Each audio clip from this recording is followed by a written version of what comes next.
Hi friends, it's Sister Marla. A couple of friends and I just returned from a road trip where we went through Atlanta to see the Presidential Library of Jimmy Carter and then on down to Plains, Georgia for the Peanut Festival and also to see various spots of Jimmy Carter's life, including where he and Rosalind were buried.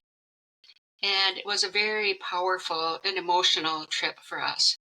One of the reasons that I admire him so is because of the strength of his faith. When he talked about his faith, which he did so often, it influenced and permeated every part of his life. He mentioned that in the White House, depending on the agenda of the day, there were times when he'd pray 25 or 26 times, in the mornings before he started work, but also maybe in the car as he was heading to a difficult meeting or before any of the cabinet meetings. That's a lot of times to come before the Lord in prayer, but that is praying always. Also within his own community where he taught Bible study, in the Habitat community where he always led daily devotionals before the build each day. And also in his retirement as he traveled the world to bring to the lives of many people the fullness of life, to give them the integrity, the recognition that they deserved. All of that based in his faith. He did it because of his relationship with Jesus Christ. In our gospel today, the disciples asked Jesus, increase our faith. And I think that's a powerful line for any of us, to ask God, please increase my faith. But rather than Jesus saying something like, well, it's now done to you, instead he says, if you only recognized how much faith you have been given as a gift, even if it's the size of a mustard seed, you could say to this mountain, be thrown into the sea, and it would be. That faith that we have been given is a gift. It may seem to us like a tiny amount, but what Jesus is saying is if you nurture it, if you put it into practice, if you see it not only as the gift that it is, but also the responsibility that it is, you would allow that gift to really blossom, to blossom into a greatness that it can influence the lives of others.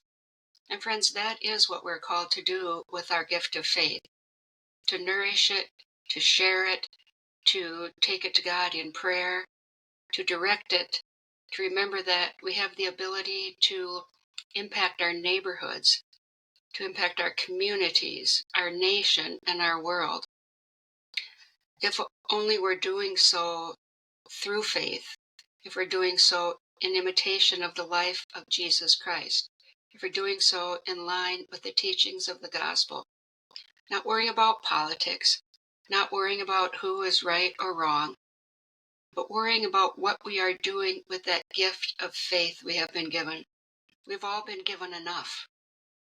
Again, we're called to do all we can to use that faith both as gift, but also to claim the responsibility that we don't keep it just for ourselves, that we recognize our lives are not about Jesus and me, but that our faith should fully impact the lives of others.